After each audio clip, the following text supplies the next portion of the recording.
لا الہ الا اللہ پڑھ لا الہ الا اللہ۔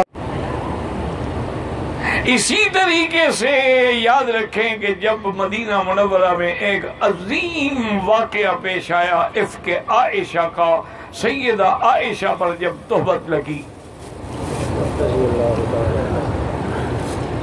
رضی اللہ تعالی عنہا وارضاہا، تہمت لگانے والا عبداللہ ابن ابی تھا، لیکن چند مسلمان بھی شریک ہو گئے۔ وہ ایک مفصل قصہ ہے۔ سیدہ عائشہ فرماتی ہیں کہ حضور کی نظر التفات جو تھی نا وہ کم ہو گئی، اب حضور میرے ساتھ زیادہ محبت سے بات نہیں کرتے تھے۔ مجھے کوئی پتہ نہیں بھی حضور کیوں ناراض ہے۔ آخر حضور نے مطلقاً بات بھی کرنی چھوڑ دی، تو میں نے عرض کیا کہ یا رسول اللہ، اگر میرا وجود آپ کے لیے بوجھ ہے تو مجھے حکم دے، میں ماں باپ کے گھر چلی جاؤں۔ آپ نے فرمایا ہاں چلی جاؤ۔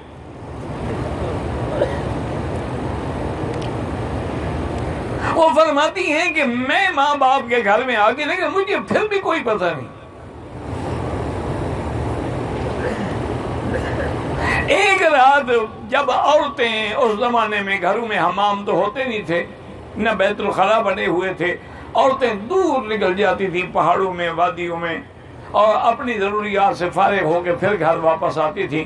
کہتی ہم بھی چند عورتیں چلی گئیں رات کو، میں راستے میرے ساتھ مستح کی والدہ تھی، اس کو اپنی چادر جو پاؤں میں الجھی نہ تو گرنے لگی، تو اس نے کہا ہلاک مستح، اللہ مستح کو برباد کرے۔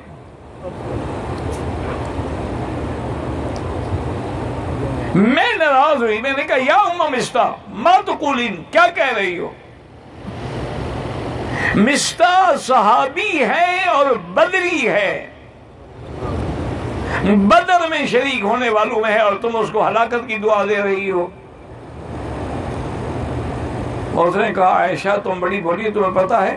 میں نے کہا کس بات کا؟ انہوں نے کہا ظالموں نے تم پر نعوذ باللہ نعوذ باللہ نعوذ باللہ زنا کی تہمت لگائی ہے، اور میرا بیٹا مستح بھی ان کے ساتھ شریک ہو کے تمہارے خلاف باتیں کر رہا ہے، تو میں نے اس لیے اس کو بد دعا دی ہے۔ بی بی عائشہ فرماتی ہے مجھے تو سب کچھ بھول گیا، بدن پہ لرزہ طاری ہوا، میں فوراً گھر واپس آئی۔ اب میری والدہ کو تو پتہ تھا، انہوں نے میری حالت دیکھی، انہوں نے کہا عائشہ ایسا نہ کرو، یہ ہوتا ہے کہ جب تمہارے جیسی خوبصورت بیوی ہو اور خوبصورت محمد مدنی ہو، دشمن ہوائیں اڑاتے ہیں، کیوں گھبراتی ہے؟ میں نے کہا بس مجھے یہ امید نہیں تھی کہ زندگی میں میرے اوپر یہ بھی تہمت لگے گی۔ حضور صلی اللہ علیہ وسلم اس مسئلے میں انتہائی پریشان ہیں۔ آپ نے حضرت علی کو بلایا رضی اللہ عنہ، اور فرمایا کہ علی مجھے مشورہ دو کہ میں عائشہ کے بارے میں کیا کروں۔ حضرت علی بھی سن چکے تھے قصہ۔ حضرت علی نے عرض کیا کہ یا رسول اللہ، آپ ایک عورت کے لیے اتنے پریشان ہیں، طلاق دے دے۔ ایک لڑکی آپ کے لیے حاضر ہے۔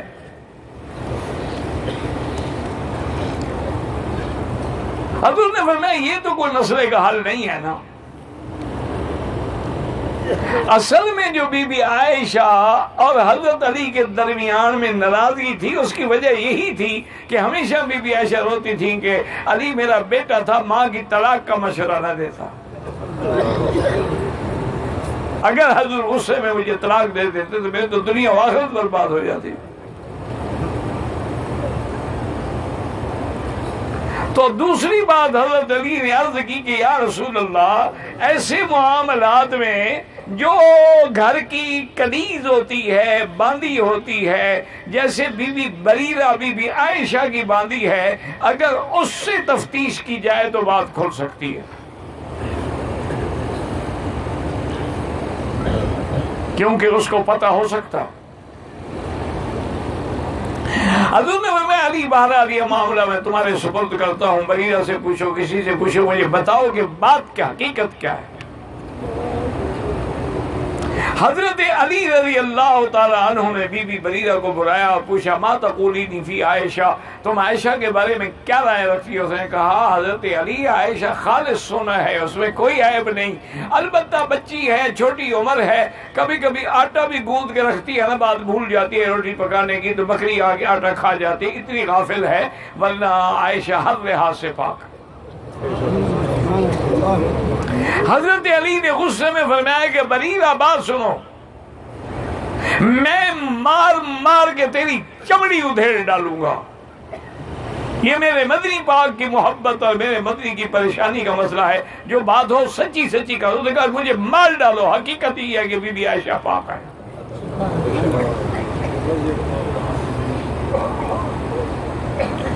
ایک دو دن گزرنے کے بعد حضور پاک علیحدہ بیٹھے ہیں اور آپ نے حضرت عمر کو بلایا، کہہ دو رضی اللہ، جب تک کہو نا تم بھی نہیں کہتے ہو ماشاءاللہ، اللہ اکبر، حضرت عمر کہہ دو رضی اللہ۔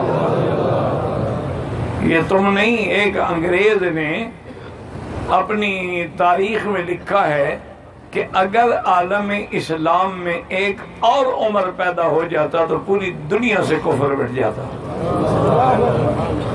حضرت عمر یعنی اتنا بڑا آدمی تھا کہ دشمن مان رہا ہے کہ اگر ایک اور عمر پیدا ہو جاتا تو پوری دنیا سے کفر جو ہے مٹ جاتا۔ حضور نے حضرت عمر کو بلایا رضی اللہ عنہ۔ حضور نے فرمایا کہ عمر، تم سن چکے ہو بی بی عائشہ کے بارے میں جو باتیں ہو رہی ہیں، اب تو ان میں میرے اپنے خالص صحابہ حضرت حسان، حضرت مصطح اور لوگ بھی شریک ہو گئے، تمہاری کیا رائے ہے؟ حضرت عمر نے عرض کیا کہ یا رسول اللہ، مالی ابن خطاب کے بیٹے کی کیا طاقت ہے کہ محمد مدنی کے گھرانے کے بارے میں بات کرے؟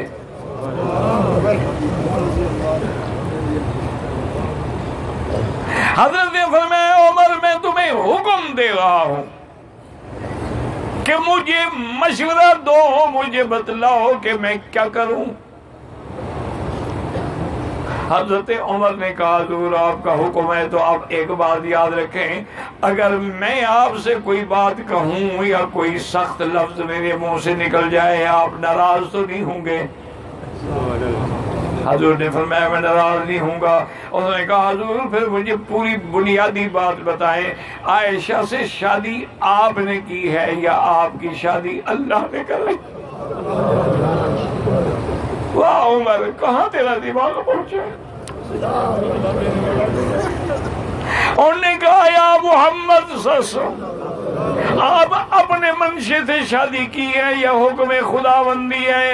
فرمایا عمر اللہ کا حکم ہے، جبریل ایک ریشمی کپڑے میں عائشہ کی تصویر لے کے بھی میرے پاس آئے تھے اور فرمایا تھا زوجتک فی الدنیا والآخرہ، یہ تمہاری بیوی ہوگی دنیا میں بھی اور جنت میں بھی، میں نے یہ شادی اللہ کے حکم سے کی ہے۔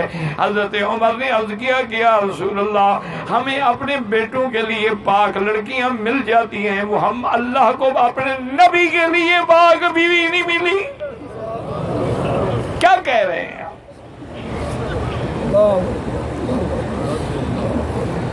اور اس کے بعد حضرت عمر نے عرض کی حضور مجھے یہ بتائیں، آپ کے بدن پہ یہ مکھی جو ہے اڑنے والی گندی یہ بیٹھتی ہے؟ حضور نے فرمایا کہ نہیں۔ تو کہا کہ اے میرے مدنی پاک سے کہ اگر جو اللہ اپنے مدنی کے بدن پہ مکھی نہیں بیٹھنے دیتا، وہ حضور کے بستر پہ گندی عورت کیسے بیٹھنے دے گا؟ عمر کہتے ہیں وسرّ رسول اللہ، حضور سے بالکل وہ بات چہرہ مبارک روشن ہو گئے۔ حضور تشریف لائے،